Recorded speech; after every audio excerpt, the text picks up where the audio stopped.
নবান্নে অনুষ্ঠিত এক বৈঠকে বন্যায় ক্ষতিগ্রস্ত জেলাগুলির বর্তমান পরিস্থিতি ও পাহাড়ের ক্ষতিগ্রস্ত রাস্তাগুলির মেরামতের ব্যাপারে আলোচনা হয়। বৈঠকে জেলা শাসক, পুলিশ সুপার, কমিশনার ও রাজ্য পুলিশের ডিজি উপস্থিত ছিলেন। মহালয়ার দিন আসন্ন দুর্গাপূজা উপলক্ষে আইন শৃঙ্খলা ব্যবস্থার উপর নজরদারির বিষয়েও আলোচনা হয়। বৈঠকের শেষে রাজ্যের মুখ্য সচিব মনোজ পন্থ সাংবাদিকদের সঙ্গে কথা বলেন। নমস্কার, good evening to all of you. আজকে জাস্ট একটা আপডেট দিতে এসেছি, যেহেতু মাননীয় মুখ্যমন্ত্রী আপনি জানেন আজকে সাউথ বেঙ্গল সাব জেলার সঙ্গে মিটিং করেছেন। গতকাল শিলিগুড়িতে মিটিং হয়েছিল। আমরা উত্তরবঙ্গের যত জেলা ইনক্লুডিং মুর্শিদাবাদ অব্দি গতকাল আলোচনা হয়েছিল। তারপরে আপনাকে মাননীয় মুখ্যমন্ত্রী ব্রিফ করেছিলেন বন্যা পরিস্থিতি কি আছে। আজকেও আমরা সাউথ বেঙ্গলের সব জেলার ডিএম, এসপি, সিপি সবার সঙ্গে আজকে আলোচনা মাননীয় মুখ্যমন্ত্রী করলেন। আমাদের যে রাজ্য স্তরের বিভিন্ন ডিপার্টমেন্টে অফিসার্স আছে, সিনিয়র অফিসার্স, ওরাও উপস্থিত ছিলেন। ডিজিপি ছিলেন, ADG law and order, CP Calcutta, আমাদের সবাই উপস্থিত ছিলেন। আজকে মেনলি আমাদের যে বন্যা পরিস্থিতি যেটা তৈরি হয়েছিল এ নিয়ে সমীক্ষা হলো। এখন কি অবস্থা আছে, কোথায় কোথায় এখনো সমস্যা চলছে, এটা নিয়েও ডিএমস, এসপিস ফিডব্যাক দিলেন। কোসি থেকে জল ছাড়ার পরে কি আরো অসুবিধা হতে পারে বা প্লাবন হতে পারে, এটা নিয়ে আলোচনা হয়েছে। মেনলি মুর্শিদাবাদ, মালদা, উত্তর দিনাজপুর, দক্ষিণ দিনাজপুর এই চারটা জেলার প্রাথমিকভাবে প্লাবনের যে সম্ভাবনা থাকে এটা নিয়ে মাননীয় মুখ্যমন্ত্রী জেলা শাসক, এসপিদেরকে বলেছেন অ্যালার্ট থাকতে, এবং লো লাইং এরিয়াতে যারা বসবাস করে ওরা যাতে সেফার প্লেসে চলে যায় এটা নিয়েও আলোচনা করা হয়েছে। তাছাড়া আমাদের যে আগে ডিভিসি থেকে জল ছড়ার জন্য যে এলাকাগুলো ক্ষতিগ্রস্ত হয়েছিল, প্লাবন হয়েছিল, ওই জেলা শাসক, এসপি কাছ থেকেও ফিডব্যাক নেওয়া হলো। মেনলি হাওড়া, হুগলি এবং পশ্চিম মেদিনীপুর, পূর্ব মেদিনীপুর এবং কিছুটা এলাকায় আমাদের উত্তর 24 পরগনায় বনগাঁ, গাইঘাটা, গোবরডাঙ্গা যেখানে ইনন্ডেশন হয়েছে এই ব্যাপারে ফিডব্যাক পাওয়া গেছে।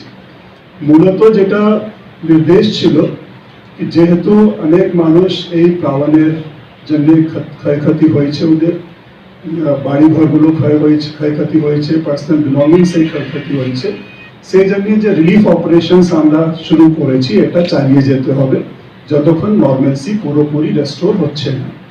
বিশেষ করে মানুষের জন্য ক্লোদিংসের ব্যবস্থা করা, খাবারের ব্যবস্থা করা, জিআরের ব্যবস্থা করা, যাদের বাড়িতে ক্ষয়ক্ষতি হয়েছে ওদেরকে ন্যূনতম 3টা তারপলিন দেওয়া, যাতে ওরা একটা টেম্পোরারি কিছু অ্যাকোমোডেশন তৈরি করতে পারে, একটু খাবার তৈরি করতে পারে, এইসব ব্যাপারে নির্দেশ দেওয়া হয়েছে। যেহেতু উৎসবের সময় আসছে সেই জন্য আরো আমাদের চিন্তা ভাবনা থাকবে, আরো আমাদেরকে একটু সক্রিয় থাকতে হবে যাতে যারা বিপদের মধ্যে মানুষ পড়েছে ওদের কাছে প্রশাসন পুরোপুরি সঙ্গে থাকুক এবং ওদের কাছে যে যে অসুবিধাগুলো আছে এটাকে দূর করার চেষ্টা করব। মূলত আমরা আমাদের রিলিফ অপারেশনস কন্টিনিউ করব এবং যে যে সাপোর্ট জেলাকে লাগবে রাজ্য স্তর থেকে ওদেরকে দেওয়া হবে।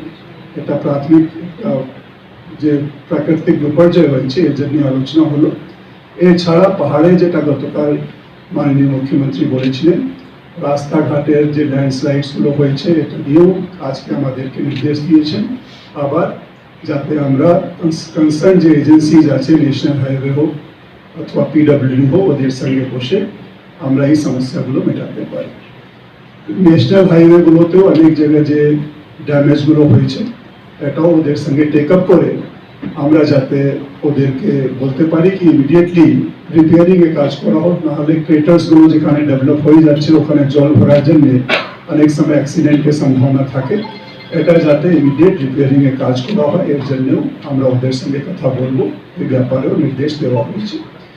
সেকেন্ড হচ্ছে রিগার্ডিং পুজো প্রিপারেশনস, এটা নিয়েও জেলা শাসক এবং এসপিদের এই সকল এসিপি স্যার সবাইকে নির্দেশ দেওয়া হয়েছে যাতে আমরা ঠিক মতন সব প্রস্তুতির কাজগুলো করা হয়, সব অ্যারেঞ্জমেন্টসগুলো ঠিকঠাক থাকে এবং যেখানে যেখানে কার্নিভাল আমরা বলি জেলা ভিত্তিক এবং কমিশনারেট ভিত্তিক যে কার্নিভাল হয়, স্টেট লেভেল কার্নিভাল যেটা করা হবে এই ব্যাপারেও আলোচনা হয়েছে এবং যে যে প্রস্তুতি আমাদের নেওয়ার এই যাতে প্রস্তুতি সব স্তর থেকে ঠিক মতন নেওয়া হয়, মানুষ যাতে দুর্গাপুজোর সময় ঠিক মতন দেখতে পারে এবং ওর জন্য যে ব্যবস্থা করা এটা সব করার জন্য নির্দেশ দেওয়া হয়েছে। মূলত এই দুটো বিষয় নিয়ে আলোচনা আজকে হলো। অ্যান্ড বন্যা নিয়ে একটা আলো ছিল কি যেহেতু আমার মহালয়া দিন হাই টাইডের দিন আছে, সেই জন্য সব জেলাকেই বলা হয়েছে যেখানে টাইডের ইম্প্যাক্ট থাকে যাতে 3 তারিখ অবধি আমরা সকলেই অ্যালার্ট থাকি। টাইডাল ইফেক্টের জন্য হতে পারে বা উপরে থেকে জল আসলে এর জন্য হতে পারে, দুটোরই যাতে বিপদ না বাড়ে, মানুষের অসুবিধা না হয় এর জন্য সবাইকে অ্যালার্ট থাকতে হবে। আর যেখানে এরকম সম্ভাবনা হয় ওটা আগামে যাতে আমরা মানুষকে সেফার প্লেসে নিয়ে যেতে পারি এই ব্যাপারে নির্দেশ দেওয়া হয়েছে। এই দুটো বিষয় নিয়ে আজকে মাননীয় মুখ্যমন্ত্রী আমাদেরকে এবং জেলা শাসক এবং এসপি সিপিদেরকে নির্দেশ দিয়েছেন। আমি আপনাদের সামনে এটাই রাখার জন্য আজকে এসেছি। So they can accommodate, rivers can accommodate that excess discharge.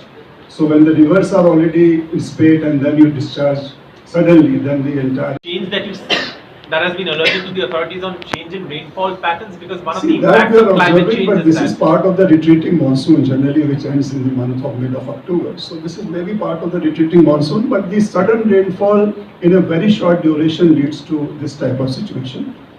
So we have to be, alert. That is what I would say.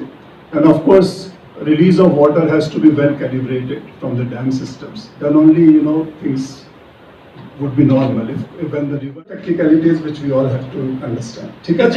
Thank you very much and thank you for your time. I just came to brief you about the meeting of the Honorable Chief Minister, what directions have been given to us. Thank you very much. Thanks.